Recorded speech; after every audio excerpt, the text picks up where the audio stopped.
Most of the remittance leave Gambia by the end of the month. Gambia is a transit for remittances because if you think about the economy and how it works, you have to have off-takers, inflow, off-takers, absorb it. Off-takers, products or services. Just think about how many industries in Gambia are dominated by Gambians as products and services. Meaning for every $100 that comes in, find out if that $100 is still circulating within the Gambia. And what I mean by that is if you send products for your medications for your mom and you go through Innovate, that $100, part of that $100 is what? $7,000. Let's say that's now 50% of one of my staff members' salary. So that money is circulating from you to the service to that staff member. That staff member takes that $7,000, the $2,300 that he goes to buy a bag of rice. Is that person a Gambian? And that's what I mean by how money circulates in an economy where it stays in the community longer. So remittances are not staying because what people that are non-Gambians know about Gambia is that for over yomba,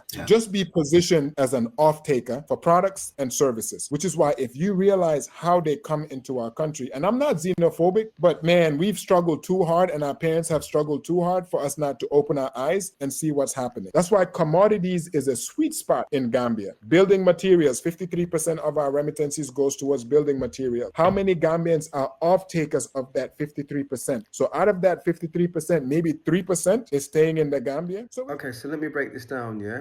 So if 53% of remittances goes towards building materials, 30% of Gambia's GDP is from remittance. So if you do half of 30, that'd be 15%, right? So 15% would be like the GDP, yeah? So what he's then saying then is that where 50% would be products and services, the off-takers. So that's people coming into Gambia and they are producing a product. They are now taking that out of the community. They're taking that out of the country. Whereas only 3% of Gambians are actually doing products and services to each other. So the money's not staying in the community. It's not staying in Gambia. It's coming out. That's what he's saying.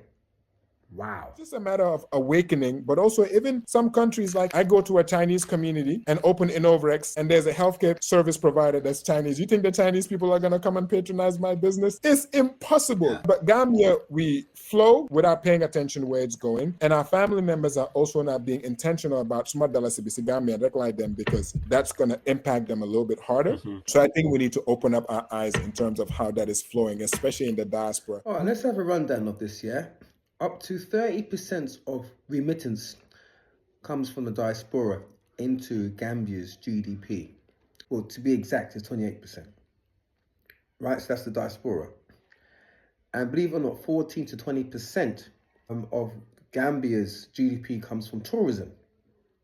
Now, let's talk about then the other remaining 50%, right? Okay, so listen to this. Agriculture, 20 to 25%. Industry, 10 to 12%. Services, that's non-tourism, 10 to 15%. Public sector and government, 5 to 8%. Okay, yeah. And foreign aid, 5 to 10%.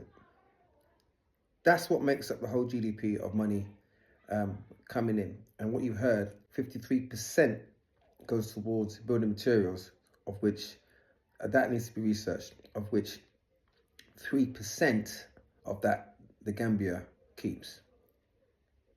Okay, this needs to be dissected Sunday maybe.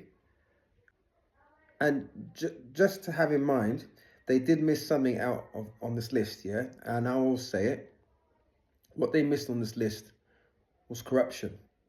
They didn't add that to it. I only said that because I actually have experienced, I'm sure many people have experienced that. So corruption also makes money. Okay, I think I'll leave that for now.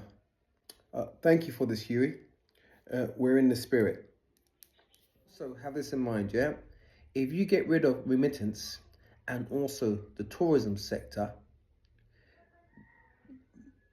do I have to say it? Gambia would be in serious trouble.